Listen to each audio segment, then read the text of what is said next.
do something new. David Stern decided to go away from the traditional leather ball and introduce a brand new synthetic basketball, which he insisted was the best basketball in the world. But almost immediately, reports were stating that the players did not agree with that statement at all. It was the first change to the ball in over 35 years. The NBA teamed up with Spalding to create a new optimal basketball made out of proprietary cross-traction microfiber material with an interlocking crossbar. It was designed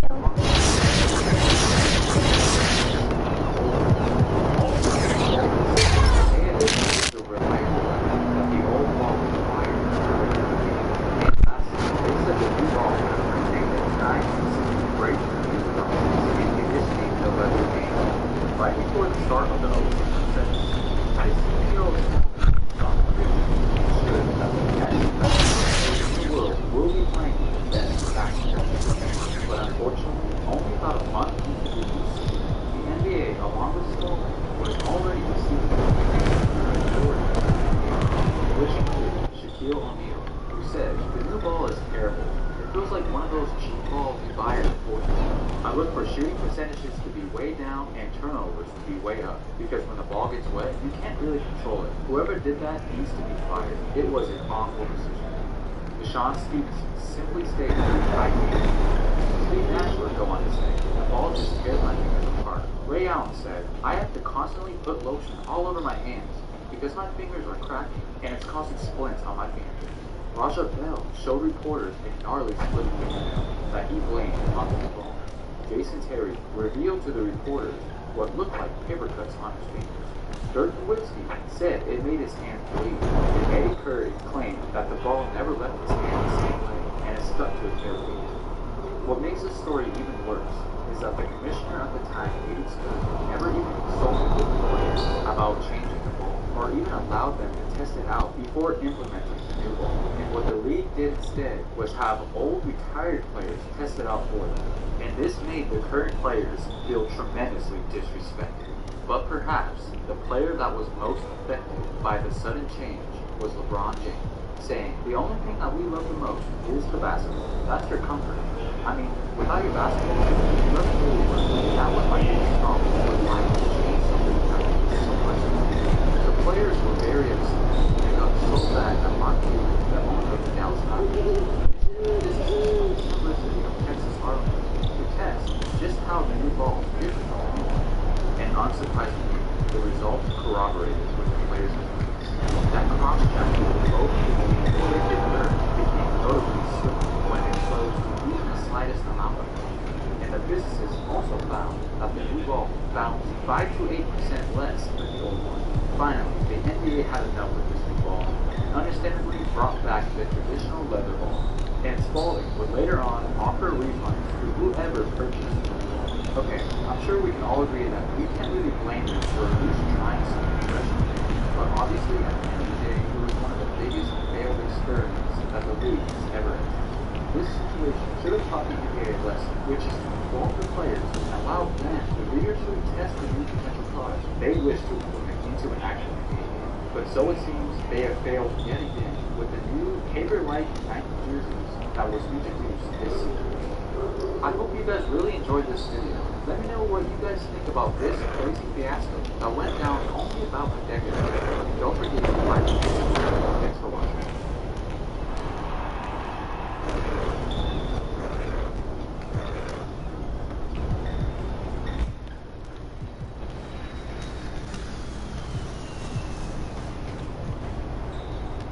A little peace of mind is a big relief when you're managing seasonal symptoms or worried you've been exposed to COVID-19. Our symptom checker can help you navigate your health and get you pointed in the right direction. Advocate Aurora Health, we're here for you. Monster Math presents Addition Below 10. Okay, class, let's begin.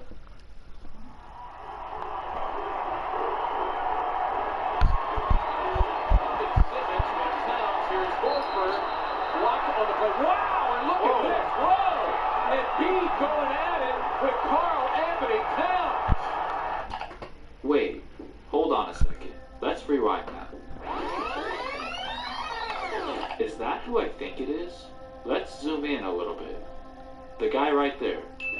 Okay, I know the footage is extremely blurry, and it's kind of hard to make out exactly who that is, but trust me, that's M. Night Shyamalan. And if that name doesn't necessarily ring a bell, here's a closer look, and maybe you might recognize him. And if you're still unfamiliar with who he is, M. Night is a famous movie director, particularly in the horror movie genre. He's made some of the most popular thrillers in the last 20 years, like The Sixth Sense, Signs, The Village, and The Visit, just to name a few. And the reason I'm so positive that is absolutely him is because every time I watch a Sixers game, me and my brother always notice him in the front row. And no, I'm not from Philadelphia. I just always look for him in the crowd every time the Sixers play on national TV. And he never fails to be right there in the same exact spot. But I am from Portland, Oregon. And just the other night, the Sixers were in town facing the Portland Trail Blazers. And although M. Night Shyamalan obviously wasn't at this game, there was something that happened that reminded me of him. You see, M. Night Shyamalan is famously known for having a shocking twist in each and every one of his movies, which has you on the edge of your seat. Now, I don't want to spoil anything for you in these movies, so I highly recommend you check out some of his work sometime. Anyways, I was watching the Blazers-Sixers game last week, and me being a huge Blazer fan, I was very happy near the end of the game, because Anthony Simons knocked down a clutch shot to give Portland the lead, leaving barely any time left for Philly. So of course, I thought we had this game in the bag, considering there was only enough time to maybe get a good shot off. But then this happened.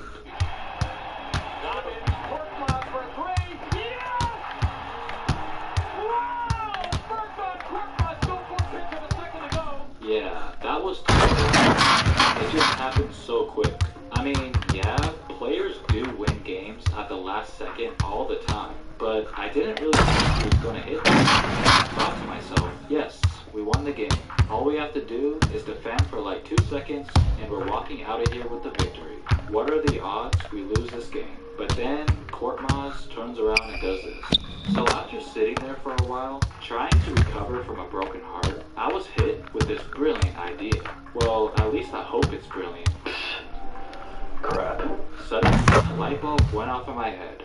How about I do a video showing NBA plot twists? You know, when you think one thing is gonna happen, but then suddenly, something totally unexpected occurs. Kinda like M. Night Shyamalan movies. So that's what we're gonna be taking a look at today. So let's begin. March 9th, 2009, Miami hosting Chicago. The score tied at 127, double overtime. It's been a long game.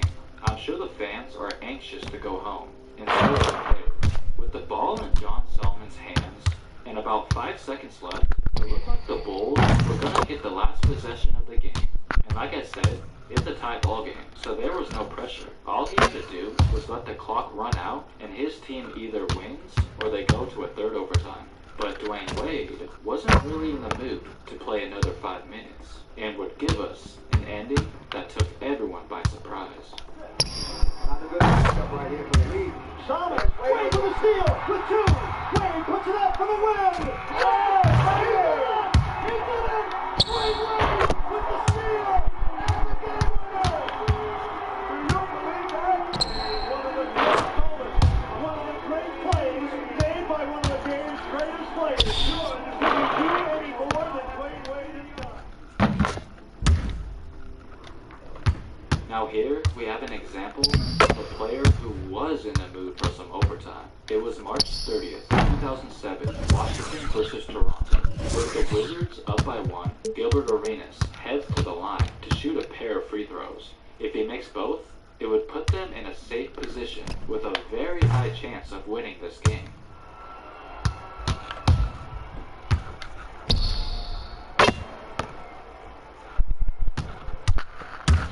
Good. You made both. Now just get a stop, and the game is yours. Got it. No timeouts for Toronto. They go the length of the court. Oh, nice. You got a steal. Now just wait for them to foul you, and then ice the game at the line. Get away. Or just throw the ball up guess that'll work. You're still in pretty good shape. And... No! Not possible! Not possible! Okay, Michael Ruffin, let's talk for a sec. What the hell were you thinking? Just hold on to the ball and you inevitably win the game. Now you have to head into overtime after giving the Raptors a new life, which you end up losing the game. Just wow. So this next one isn't really a spectacular play or anything like that, but it does have a surprising twist. It was January 2006. Here we have a situation involving Morris Pearson again. You know, the guy who just hit that insane shot in the last clip. But in this one, the next 15 seconds are about to completely catch him off guard.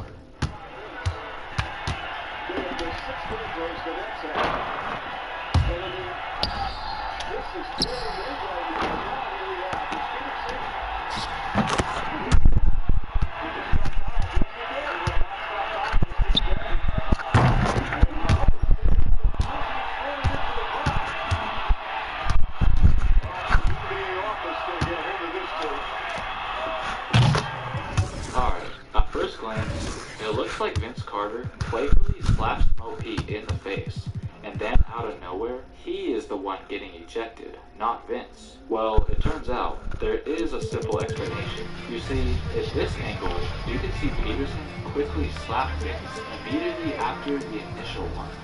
But unfortunately for him, official Steve Javie didn't see Vince make the first move.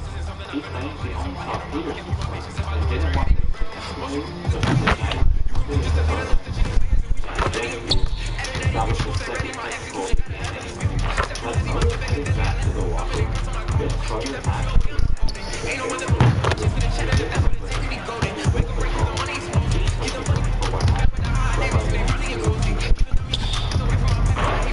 November 24, 2007, Celtics took the It was the first year.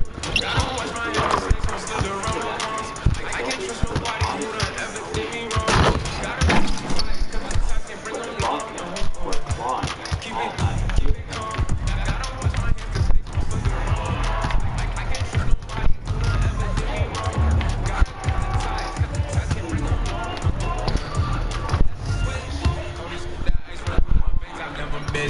Going on my life is so insane since I got big lately. In my face like water, I live my business. That's a switch, that's a switch.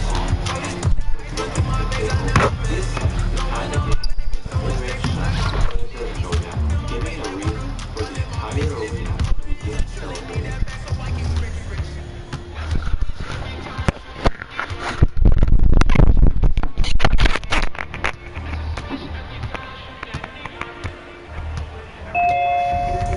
What happened?